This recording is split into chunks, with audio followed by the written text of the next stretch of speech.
Hey everybody, it's Book of Catherine, and it snowed again. As you can see, randomly out of nowhere. Don't really understand what's going on. So the cats have been kind of begging at the door to go out. But I learned my lesson. I was like, I don't really know if it's over yet. So it's like Monday, I think it's like March 21st or something. I don't know what day it is. I never know what day it is.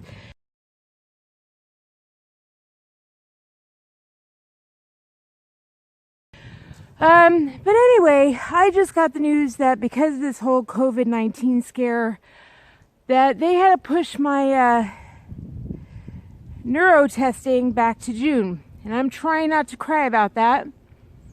But I'm having a very difficult time not crying about that. So I figured that I would go with you guys out and celebrate the snow today and the beautiful things by going and trying a freedom walk with you and talking about stuff. So let's go try it, and let's go try and make a bad thing into a silver lining, shall we?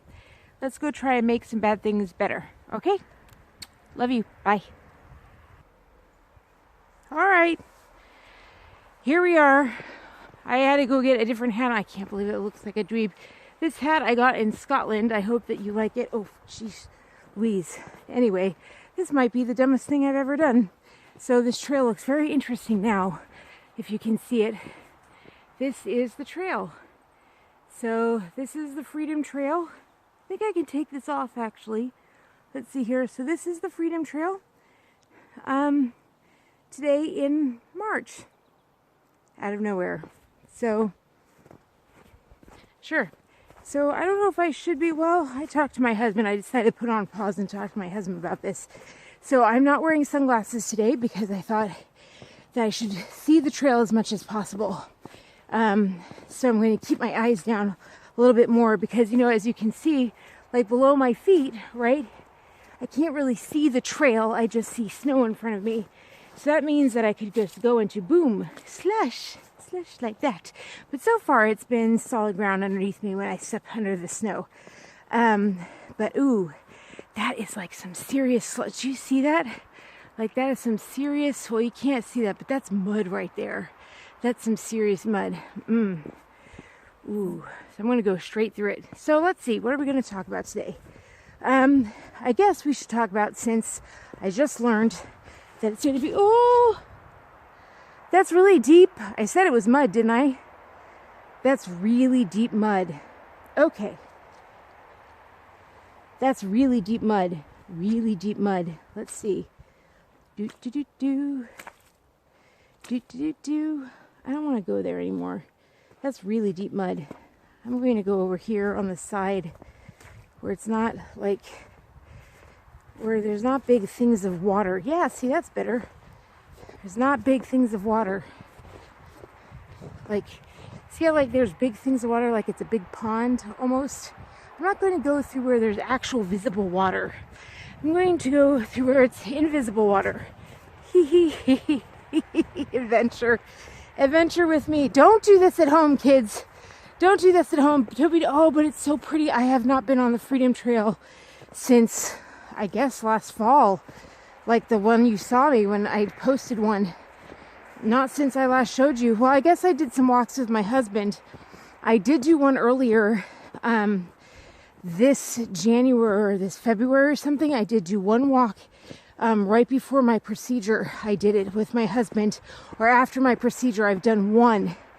And I went with him, and I was just so frustrated because I was like, why am I not doing more? But then I learned, like, I didn't go as far as I thought that I should go. And then I learned that I had done 6 doctor's appointments in a row, like every single week, which is huge for me, Big difference between, one every 6 months to suddenly 3 years later or 4 years later doing one once a week. And they weren't small doctor's appointments either. They were big appointments.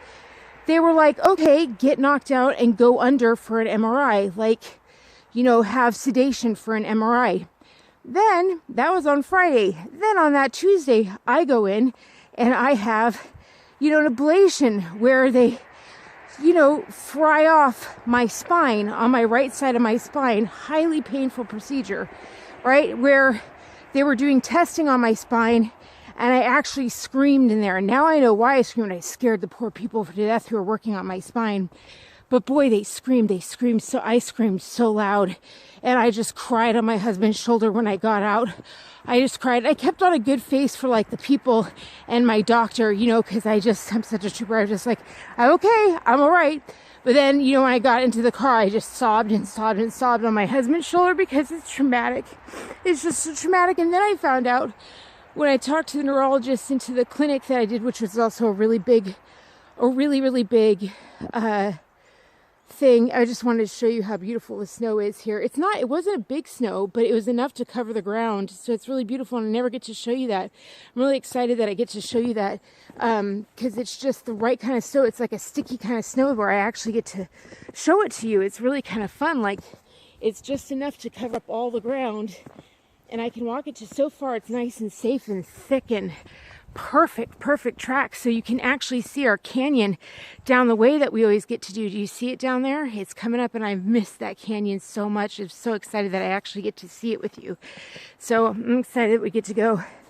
So anyway, I did that big ablation, and I've learned that whatever this neurological thing that's with my head, what they suspect it may be, it's possible that I'm experiencing more pain through these procedures than the average person experiences pain. It might explain why they're so surprised when they hear screams. Now, the thing is that they have to do this. They have to do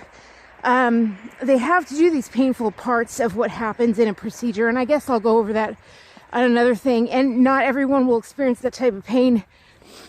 And I think there's some things maybe that I could have done to prevent that.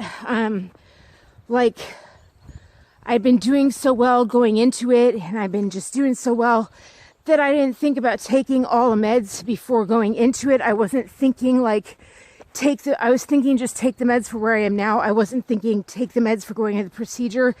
In the past, I have. In the past, I've been like, take your meds for going into a big procedure. I wasn't thinking that way this time. I was just thinking get there on time. Things are going so well. And that's what happens sometimes when you have that many appointments going on.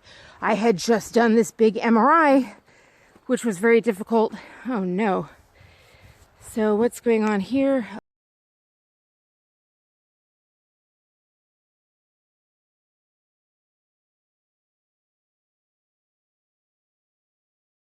Hey guys, it turns out I am running out of battery, so I'm going to say goodbye here. I made it on the way back. I'm actually glad I ran out of battery.